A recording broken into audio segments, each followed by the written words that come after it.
And yon, what's up guys? Magandang araw and welcome back again dito sa Katoka TV Official. So yun nga guys, nandito lang ako sa loob. At for today's video is i-update ko lang kayo sa ating mga alaga.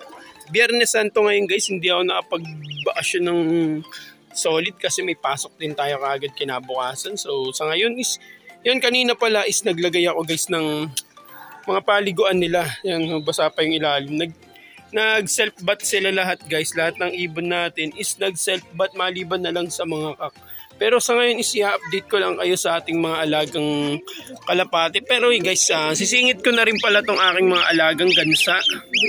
So nagpisa kasi yung gansa ko, 4. Bali 7 yan, namatay yung 3. Kasi 4 na inahin yung nagsama-sama sa pugad. So tig-2 inahin sa isang pugad. So naipit yung mga bagong papisa natin. Kaya ang ginagawa ko, bawat may butas yung itlog is binubukod ko na. Yan guys, binubukod ko na kaagad para at least kumbaga safe. Hindi na matapakan kasi natatapakan lang, sayang. So ayun nga. Mapansin nyo may maliliit dyan, mga bibi naman yan. Yung 8 itlog ng bibi ko is lahat yun napisa. 8 bibi tsaka 4 na gansahin guys. So ayan nga yung mga bibi gansa natin tsaka bibi pato. Then ito nga guys yung stock bird na kak. So ayan, standby lang sila dyan kasi hindi talaga tayo magbibreed ngayon. Stop tayo. Bali ito guys, hinahabol lang natin to. Anak to ng sitter natin. Anak to ng blondie natin. Bali pinasitter ko lang. Yan guys, ang ganda. Medyo bansot to pero kahit pa paano is nakakahabol na ng laki. Matakaw na guys. Lakas na siyang kumain. Nabansot to talaga totally kasi 3 yung sinusubuan nila. So nangyari, hindi na nila kinaya, isa lang yung nagwagi, ito lang. So ganun naman talaga guys, kung sino lang yung malakas yun lang talaga. So dahil hindi sila masyadong sabay-sabay nagpisa, ang nangyari, ayan, isa lang yung nabuhay. So yung 2 is namatay, sayang anak pa naman ng blondie natin yan. So ayan na muna natin, galit na galit yung ama-amahan, tsaka yung kanyang nanay-nanayan. So yun, hayaan na muna natin. Lalagyan ko yung patuka mamaya. Kasi yan ay, ito naman is yun. As usual, naglilimlim lang yan. Ang mga F1 natin yan guys. Ayan, F1 natin. Ayan, F1 na kak, tsaka na hen, pair yan. So ginawa lang natin sitter. Nakalimutan ko kaninong itlog yun nandyan. Then ayun nga, tumalipat tayo dito. So guys, bali nandito pa rin pala yung ano natin. Yan. Pang ilang days na niya ba ngayon? Ito, yan. Siguro mga pang 3 to 4 days na itong grizzle natin na to. Sa ngayon is medyo bagsak pa rin yung kanyang pakpak. Kung mapapansin nyo guys, ayan. Medyo nakalaylay pa rin yung kanyang pakpak. Pero sa ngayon is pag inihipo ko, mas okay na yung katawan niya. Mas solid na. Ganyan nga yung mga ibon natin guys. Sitting pretty lang. Mga off color yan guys. Pag nagparonda tayo. Yan. Sa ngayon is binabatak natin sila paunti-unti para matuto na silang maglilipad. And then guys, papasyal ko na rin kayo dito. Update lang to guys kasi wala naman talaga akong ginagawa. Ayan, bali naglagay lang ang tubig kanina. Ayun nga, nagliguan sila. Tapos yung mga gusto maligo. Yung mga ayaw magpasarap. Ayan, buti pa nga sila nakaligo. Ako hindi. Hindi pa ako naliligo. Hindi pa ako nakakapag-outing. Walang ganap. So ayan nga yung mga kalapati natin. Sa ngayon is marami na tayong naibawas. Marami nang bumili. Marami nang nakakuha ng ating mga kalapati dito. Trademark. Katoka TV Official. So ilan na rin yung natanggal natin. Almost 10 pieces na yata guys. Meron pa rin tayong mga ilan dito mga pwedeng i-out. And sa mga naghahanap, PM nyo lang tayo sa Facebook page tsaka sa ating official Facebook account. Para makapag-close deal tayo. Marami pa rin tayo pang out dito guys. So ayan, nakapag-boss-boss. At least lumuwag-luwag yung lock natin. So ayan, for breeding na to guys. Itong yellow na to, sumasagot to kahit kamay lang. Mga ready to breed yan. Ayan, lahat sila kanina halos nakapaligo guys. Ganda. Ayan, ready to breed oh. Hey. Ayan, ready to breed. Blacklist blondie. Sa atin mga ready to breed yan guys. Siyempre as usual, nag-iitlogan nga yung mga yan. So ayan nga sila guys, okay na muna yan. Dahil papasyalan pa natin mga nasa kabilang loop natin at papakita ko rin sa inyo yung nag-iisang kak natin na may halak. Yung hanggang ngayon is hindi pa rin siya magaling. Years na yata siya nasa akin tapos hindi pa rin siya magaling. May pause pa rin siya at saka minsan nga wala pang boses. Ayun guys, or pairing talaga siya. Kagaganda nila guys. Bagong paligo, fresh na fresh talaga. Sarap na sarap sila guys.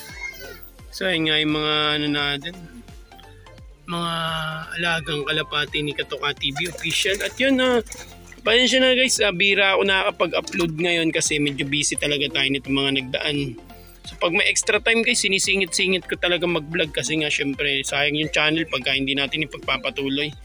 So ayun nga yung ating mga alagang kalapati. At yun, congrats nga pala sa atin sa aking YouTube channel. Yun, unang-una nagpapasalamat ako dahil na-hit natin yung 2,500 subscribers. Last month is nag-post ako 2,400. Within 1 month naka 100 subscribers ulit tayo. So hindi na masama guys, nagpapatuloy pa rin yung paglago ng ating channel kahit papaano. Ayan nga, maraming salamat sa mga patuloy na nanonood sa ating YouTube channel, sa mga patuloy na sumusuporta dito sa Katoka TV. So yun guys, papakita ko lang sa inyo yung kak natin doon. Samahan nyo guys, tara. Ayan nga guys, as usual, tinan nyo nga ang tuka niya, napakahaba. Hindi ko na natitrim. Ayan, wala siyang boses. Ayan ang pinakang boses niya. Ayan, ganda sana niya guys, clear and complete. Pero syempre, hindi masyado maganda yung lacing niya, lacing pattern. Pero kahit pa paano, yung lahat ng hinahanap natin sa kanya is nasa kanya. Frills, crest, mops, barako, yun. Pagka nag-breed tayo, pwede ko na ulit siya isa lang. Sa ngayon kasi kahit kailan di ko pa siya nasusubukan at medyo naawa naman ako.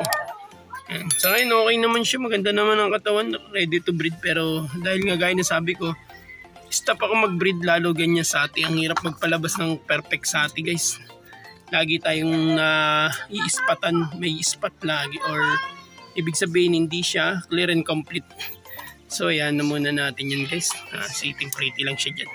So malipat naman tayo sa iba nating mga ibon. Yun guys, papunta na tayo dito. Ayan boy tapang Ayan yung boy tapang guys na mamahay dito.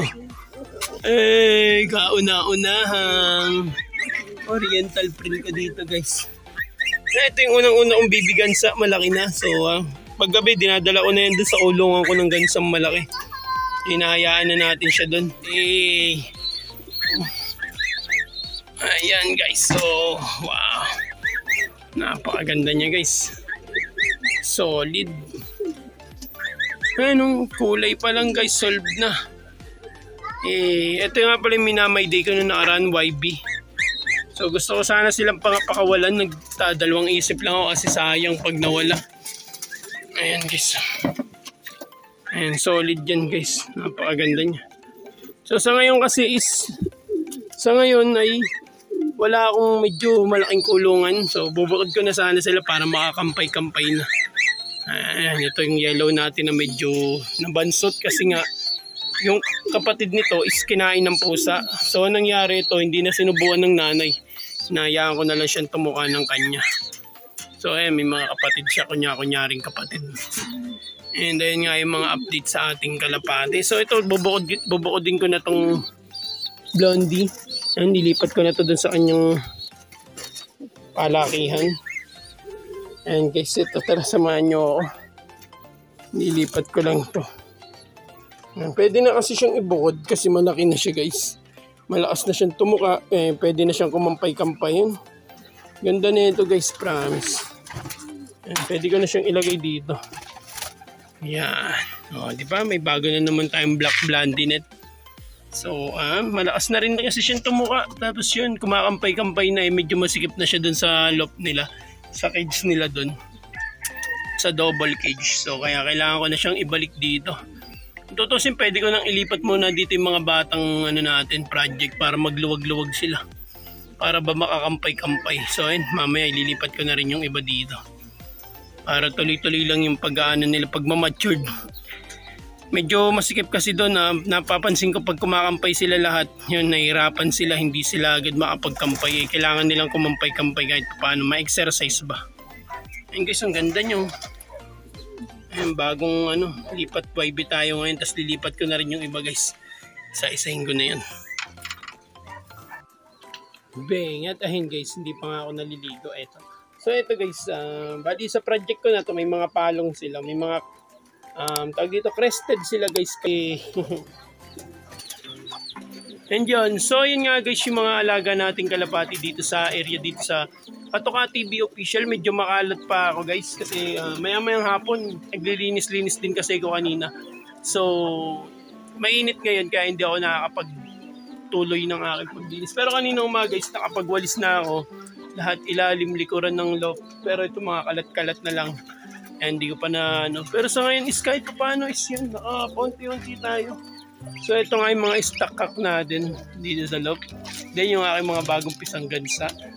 So yun, in-update ko lang kayo dito. Oh na siya guys.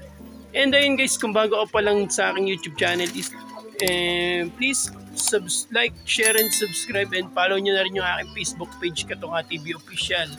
And yun guys, maraming salamat ulit sa lahat ng patuloy na sumusuporta at nanonood sa aking YouTube channel. Happy 2,500 subscribers sa ating lahat. Maraming salamat. And yun, God bless, keep safe, ingat kayo palagi. See you on my next vlog. Bye bye guys.